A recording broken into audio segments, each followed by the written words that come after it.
Good morning, everyone. Thank you so much for joining us. We're gonna kind of wait as some people join us. I just wanted to take a few minutes and introduce myself. So my name is Bridget Meyer, and I'm a Regional Sales and Marketing Specialist with Jaybird Senior Living.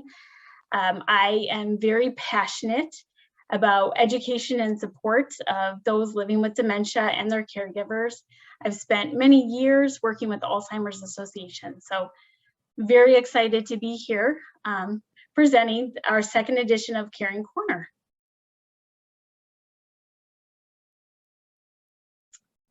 Okay, so we are going to get started. So today's topic is interacting with those living with dementia. I want this to be a very interactive platform, so feel free to unmute yourself, maybe ask questions or give situations or some tips that have helped you in the past. So yes, please feel free to kind of join in on the conversation. We want this to be very interactive. So we're going to get started.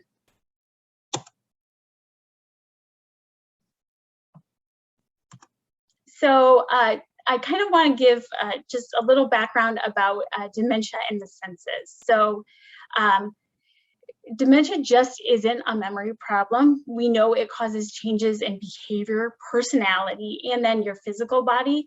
And this is all from deterioration of certain parts of your brain. So, your vision is one sense that's very much affected. So the brain loses the capacity to see what is in front and then to understand depth perception.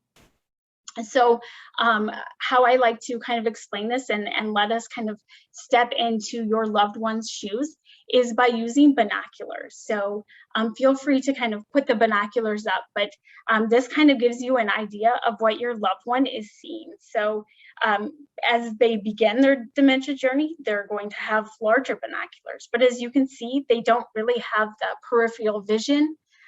And they're having kind of trouble to kind of see what's above and below. It's really just what's in front of them. And then as their dementia journey progresses, those are going to get smaller and smaller. On top of that, imagine they have a film over that. So it really is going to be hard for them to kind of see what's going on. So there's some things that we can do. Solid and contrasting colors are less confusing for their brain.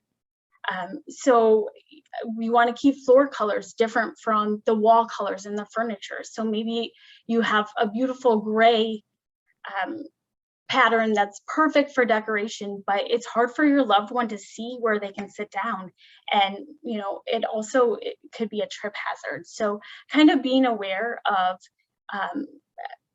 that those things are able to be trip hazards and kind of what they're experiencing and what they're seeing. So putting those binoculars on. Hearing, their brain has trouble interpreting what they hear. Noises that go to the background for the healthy brains are brought to the forefront, and then they can compete with everything else going on. So a situation that I kind of like to talk about is a coffee shop. So say you as a caregiver are going to go meet a friend and you're going to have coffee, and sitting across from you, you're having a lovely conversation. At the table next to you, maybe there's a couple arguing, so they're using kind of louder voices. And then there's some music going on at this coffee shop. Every time somebody walks in, there's a bell that kind of goes off to let the staff know and that somebody's entering.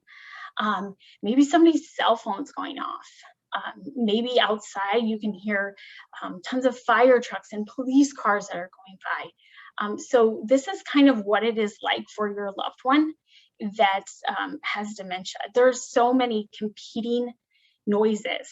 And so you are able to kind of put all of that to the background and kind of focus on the task at hand, which is having a lovely conversation. Your loved one with dementia doesn't have that ability. So they're constantly trying to figure out what they need to be focused on and what they should be paying attention to. So some helpful hints are turn off the background noises. And then I'm going to kind of talk about approach a little bit later on in this PowerPoint, but speak to the front of them and make sure that you're at eye level. So touch is another of sense that is affected. Your loved one is no longer able to interpret hot, cold, discomfort, and pain. So, this can be a really big safety hazard. Whereas not to put your hands on a hot stove because you can feel that, they might not be able to feel that. So, unplug appliances that are not safe for them to use anymore. Showering, actually, if your loved one is showering independently, that's amazing, but this can also kind of be there's some safety concerns, which is great. We just kind of want to work around those safety concerns. So, they turn the water on and they have it all the way to hot, but they don't feel that that's too hot for their skin. So maybe checking the temperature on the water heater and making sure that's kind of at a safe temperature. Kind of same thing along the lines of our faucet handles. So we're going to put, maybe you can put blue tape and red tape to kind of help them decipher which is hot and which is cold. So dementia also affects smell and taste. So they're no longer able to smell things, both good and bad that are normal. And then taste, they lose the ability to taste food that's gone bad. So this can also kind of be a safety concern as well. So if your loved one is independently grabbing, their own milk or maybe making their own sandwich still, just knowing that, okay, we need to consistently be going through the fridge and making sure that nothing has spoiled, so that we can make sure that everything that they are grabbing is still good. Just a side note that they may choose foods that are overly sweet or salty, and that's just so that it can help provide some taste for them. Okay, so now we kind of talked about the senses a little bit, we're going to get into what I have broken down is 10 helpful tips for interacting with your loved one. So number one, there is no guidebook. Dementia is a progressive disease and everyone's journey is a little bit different. So what works one day might not work the next, or even more so what works right now might not work 5 minutes from now, but then it can work again tomorrow. So it's constantly changing. There's just so many variables and unknowns and different types of dementia that affect you differently. So they all play into the dementia equation, which can make caregiving obviously a very hard job. Number two is to set a daily routine. So following a routine helps the brain feel calm and secure. So a daily routine is important for everyone, not just those living with dementia, but is especially important for those living with dementia. Tailor the routine to their preferences. A good example of this would be maybe your mom was a nurse and she worked the night shift. So because of this, she loves to stay up late and maybe sleeping in the morning. So, tailoring their routine to their preferences so that you can make them more successful. A daily routine reinforces independence. It helps build self-esteem and then helps them retain their skills longer. So each day they're gonna kind of practice those skills and work on them. So they're gonna feel confident about the fact that they're able to make that cup of coffee or do that workout program or get dressed themselves. And then they're also going to be able to retain that skill for longer. We want to include physical exercise. Physical exercise is very important, so include that in your daily routine. So maybe that is going for a 30-minute walk, or it's joining a little class, or doing some stretching or chair yoga, whatever that may be, whatever your loved one enjoys, try making that a part of their daily routine. Next is going to be include activities that establish a sense of time. So maybe you're a caregiver for your dad, and every day he woke up, and that's the first thing he did was take a shower. It kind of helped him get ready for that day. So maybe as a caregiver, it might be easier to put that shower at night, but it really does help him establish that sense of time, that it's, time to kind of get going. Same for bedtime. So maybe there's a show that he's always like to watch right before bed. So maybe continue have that, and every day, every night before he goes to bed, he watches that show so he can kind of get a sense that it's time to unwind and get ready for some rest. Number 3 is allow independence. So we want to allow our loved one the chance to do things that they enjoy and that they still can do. So this kind of has 2 parts. So the enjoy part, somebody with dementia, I know it's kind of easy to be like, oh, they're not going to go do that coffee group that they have been doing for many years. We want them to go find joy and do those things. Now we might have to tailor that. Maybe they're not allowed to drive anymore. Maybe we can have dad's friend Gary pick him up and take him, to that coffee group. So we want them still to do the things that they can do and brings them joy, but also, getting ready in the morning. So sometimes it's just easier to button that sweater or help them get dressed. But if they're able to still do that for themselves, we need to allow them to do that. Next is to adapt tasks to their ability. So a good example of this would be maybe you're a caregiver for your mom and she has always enjoyed helping you do the laundry. As she's progressing in her dementia journey, she's having trouble folding the shirts, but she can still match the socks. So allowing her still to do that part of the laundry where she's matching the socks, but instead of just taking the laundry away totally. So just adapt tasks to their ability, which is going to always be changing a little bit. We want to remain flexible. So know that it might take you longer to accomplish tasks than it would if, you just did it by yourself, but it's kind of important to include them. Again, we want to involve them as much as possible. So they might not be able to make those big decisions anymore, but they can make decisions that affect them day to day. So an example would be, would you like to go for a walk or do you want to work on a puzzle? Maybe it's, would you like a soup or a salad for lunch? So instead of just making them lunch and expecting them to eat whatever it is that you made, asking them what they want and involving them.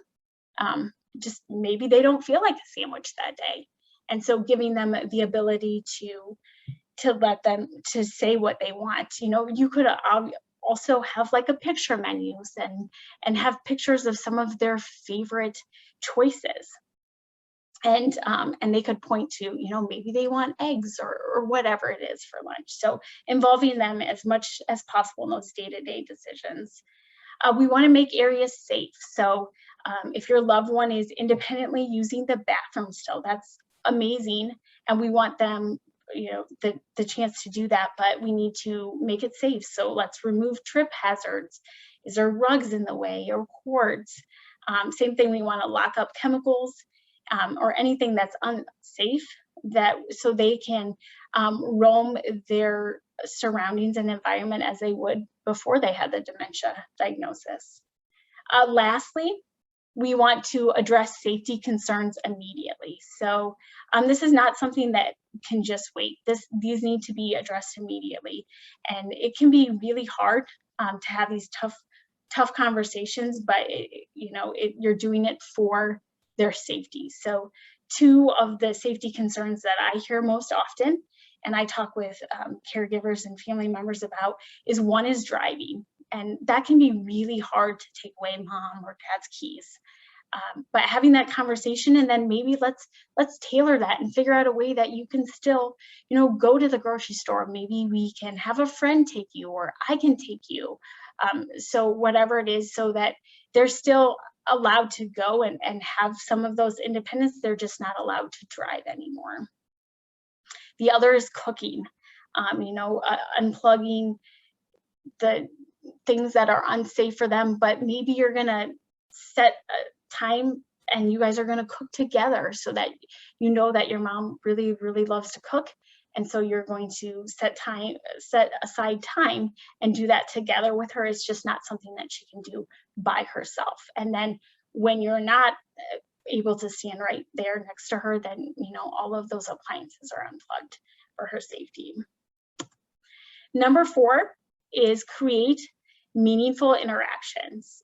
So sit down and do an activity together. So when you're doing these meaningful interactions, kind of put yourself again in their shoes. So, put your binoculars on and put your headphones on, kind of the distraction headphones that we kind of had talked about a little bit earlier. So you can kind of put yourself in their shoes and see what they're experiencing. Because of this, you might have to shorten your interaction and activity time. So maybe they used to sit down and do puzzles or crossword puzzles or things like that for hours. Know that they might not be able to do that, and their attention span really limits them to doing that for shorter amount of time. And this is going to be especially true when you're outside of your home and their normal environment, when they have even more of those distractions that are competing. So it's very easy for them to get overwhelmed and anxious.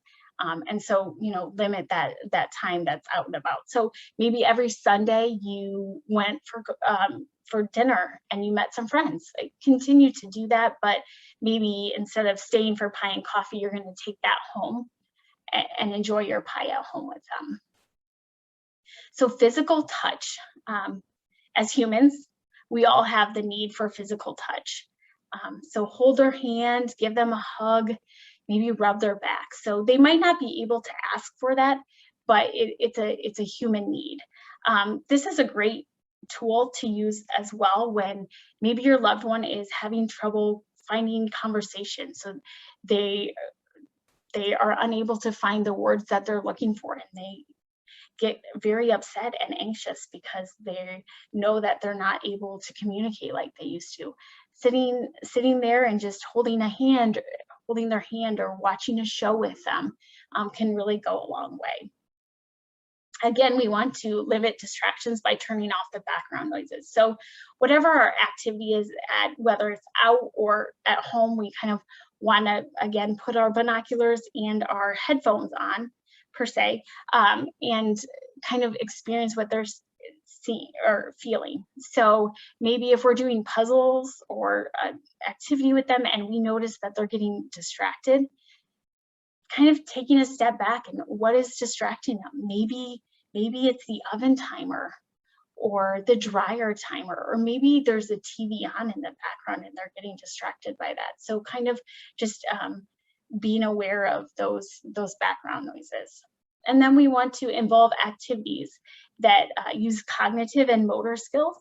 And we're going to do that by demonstrating what we would like them to do. So maybe the task is sorting things by colors, or doing a puzzle, or is it eating soup? So we're going to kind of demonstrate what we would like them to do.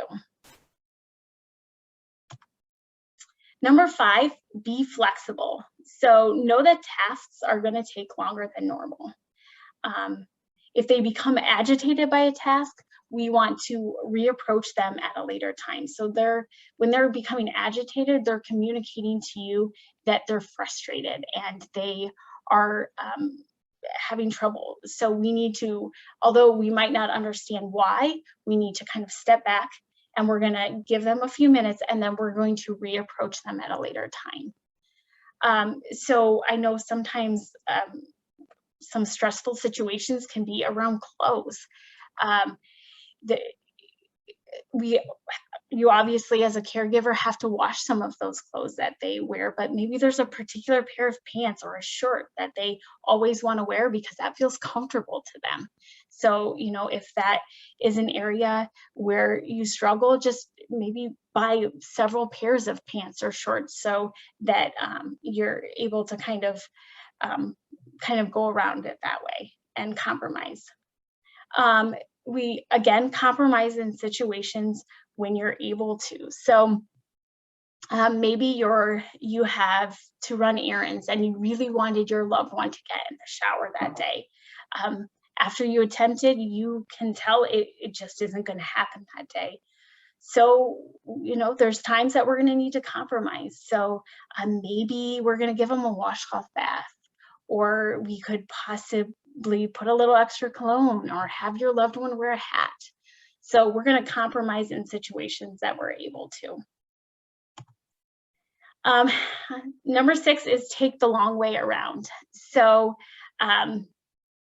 this is kind of how I talk about the approach. So again, with our headphones and our binoculars on, if you kind of come up and tap them on their shoulder, you're going to startle them. So you need to let them know that that you're coming. So go ahead and walk way around, like I said, the long way around, and then you're going to approach them from the front. When you get about 6 feet in front of them, walk slowly and kind of announce yourself. Hi, Mom, it's Bridget. I'm so glad that we're going to be spending time together today. You want to get down to their level. So imagine they have their binoculars on and they're probably sitting down. And so it's going to be hard for them to see you if you're standing kind of hovering over them. And it also can be really intimidating. So come down to their level. So whether you crouch down or maybe you pull up a chair and sit in front of them and hold their hands. So get down to their level. Be their calm. So maybe you're visiting them and you had a horrible day at work. They can feel that. And they can sense that, and it makes them very, very anxious. So we want to leave all of that at the door and be their calm. We want to make eye contact and just make sure that we're aware of our nonverbal communication, so we don't pass that on to them. Number 7, simplify the message. So we want to give clear one-step directions. So asking your loved one to what we may consider as a simple task is really not. So asking them to go wash their hands or go brush their teeth can actually be really overwhelming for them. So they have to find the bathroom, they have to find their toothbrush, so all of those things. So breaking that up into clear one-step directions as much as possible. So maybe grab your mom and say, hey, Mom, I have a big favor. I need your help. Can you come take a walk with me? So maybe help her get up. And you guys together are going to walk into the bathroom.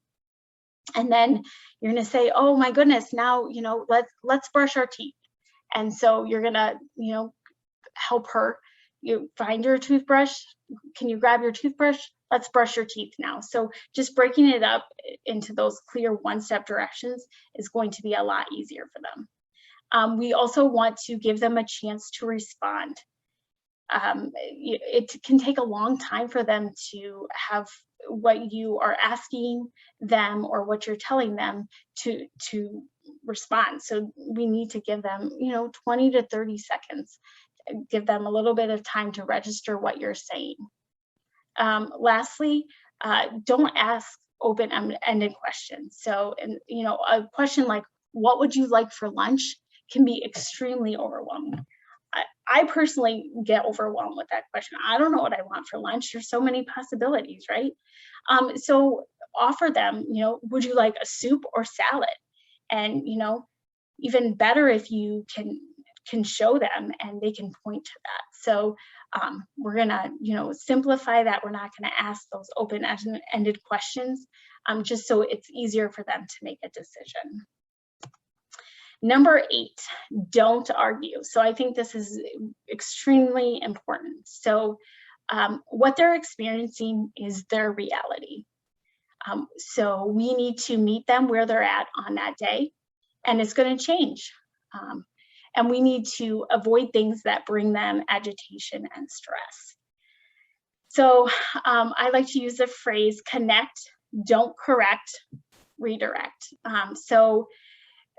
For instance, if you're a caregiver, you're a caregiver for your mom, and she says to you, my mom is coming to visit today, and she's very excited about it. And as a caregiver, you know that her mom has passed away several years ago. We're not going to correct her. We're not going to say, Mom, I told you yesterday, she passed away. Because no, where she's at is her reality is that her mom is very much alive and she is coming to visit today. So instead of correcting, we're going to connect with her. Oh my goodness, that is so exciting. Do you have any big plans? Or what do you hope to do with your mother today? And maybe she'll say quilting, or whatever it is. And then, I've really wanted to learn about quilting. Do you mind showing me some of those quilts you've made in the past? So we're going to redirect them. So connect, not correct, and then redirect. As far as the scenario that I gave at first, where you're kind of having your loved one, telling your loved one over and over again that their mom is no longer alive, and they're having to relive that grief every time that you tell them. So a lot of caregivers have trouble with that, and they don't want to lie to their loved one. They call that validation therapy, but there's a term that I've heard that I like a lot better, and that is called therapeutic fibbing. And therapeutic fibbing is okay because we are stepping into their world, and instead of creating moments where they're grief-stricken and having to relive that over and over again, we're going to create memories and joy for them. Number 9 is get creative. So music, rhythm, prayer. I have these listed first. So these are some of the first skills that we learn, and these are going to be some of the skills that are last to go. So this is a really fun way to get creative with your loved one. So there's music therapy. You can have them play instruments. Maybe I had a lady that was nonverbal, but she grew up Catholic, and every day I would go in and we would say the rosary together, and she could say the whole rosary. So doing those kind of things with them. So I like to think of the dementia kind of journey as a big bookshelf. So imagine a big empty bookshelf, and the top, so as you are young and you're learning these skills, you're going to build those skills and tasks are books, and they're going to be put on the bottom shelf. And then as you learn and accomplish more, you're going to keep building up until you have this big bookshelf. When you start your dementia journey, the first books that are going to fall off those bookshelves are the stuff at the top, the tasks and skills and memories that you last learned. And so those are going to kind of keep coming down until you're left with that very first row, which is going to be music, rhythm, and prayer. And then paint. You can also paint. Maybe if your loved one is talking about their mom a lot, you want to go through like photo albums of the times, great memories that they had with their mom, or maybe their dad was a mechanic. And so you're going to get some car magazines and kind of go through magazines together. So making them feel useful and asking for their help doing a task. And number 10, most important, is find support. So caregiving is an extremely tough job. So you have to give yourself grace. You need to take breaks, and you need to ask for help when you need it. So maybe a neighbor can come sit with your loved one for a little while you're able to go for a walk or go get your hair done. So make sure that you find the support that you need. So Okay, what questions do you have? I will do my very best to answer them. Please feel free to unmute yourself, or maybe you guys, have an example of some things that have worked for you, some tips or tricks that have worked for you.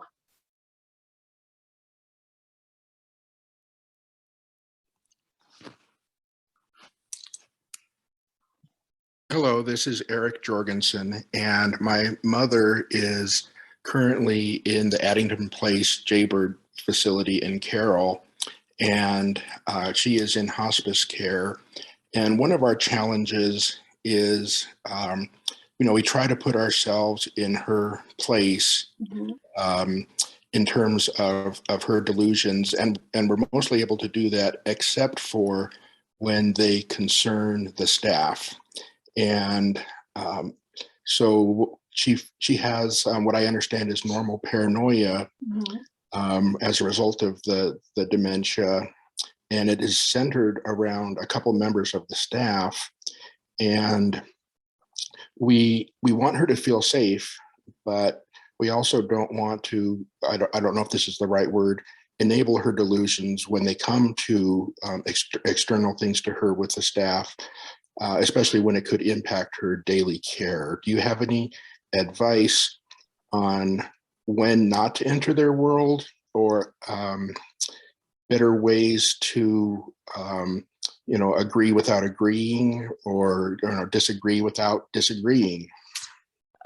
Okay, absolutely. So, great question. So, we always kind of have to step into their world to problem solve because that is their reality. So we can kind of understand what they're experiencing. So, a lot of times with behavior, they are trying to communicate that, something is upsetting them. And it could have nothing to do with that staff member, but maybe something that they're reminded of. So, again, I would have that, if they're becoming agitated, have that staff member, try a different staff member. So sometimes somebody from the coordinator team. So I've gone in several times before, and maybe if it's around a shower or something like that. So having other people kind of attempt. I know another thing that some people struggle with is their loved one kind of cussing at staff members. So I hear this quite often. So I'm sorry, I'm going to kind of go in a little bit on a tangent, but so we know that the left side of the brain is language and decision making. And the right side of the brain is rhythm, small talk, the kind of that music, and then also like cuss words are kind of housed in there as well. And so a lot of times they don't have the language or the skills to not say the things that they want to say. So they're going to say those cuss words because they know they want to say them, but they now lack the impulse control to stop saying them. So as staff members, we just kind of need to take a step back and kind of we're going to reapproach them at a different time. So yeah, I would definitely recommend getting together and maybe having a care conference and seeing if there's some things that you can put into place. Our healthcare coordinators, directors, they're great at coming up with preventions and things like that. So I recommend kind of contacting your coordinator team and scheduling a care conference. Okay, thank you. Yeah, great question. Anyone else have any questions that I can answer? I told her not to, do it. Oh, I'm sorry, I missed that. Was there a question? Okay, while we're waiting to see if there's any more questions, I kind of talked a little bit about the left brain and the right brain. I also kind of, I mentioned that with the rhythm and the music and the cuss words on the right side of the brain is also small talk. So this is kind of why maybe somebody's able to hide their dementia so well in the beginning stages. If they're living alone and then they're going to, just meet people for short periods of time, and they're able to have 30 to 45-minute conversations because that small talk is housed in the right side of the brain. And so to see how your loved one is progressing, it's important to kind of take bigger chunks of time with them and kind of see if you're seeing any other things with them. So just kind of a side note. Is there any other questions? If not, I want to provide you with some additional resources here. So please let me know if you'd like to speak to me directly. My contact information is here, but we've got lots of resources available for you. So if not, we look forward to seeing you next month for our Caring Corner. So everyone have a really great day. Thank you.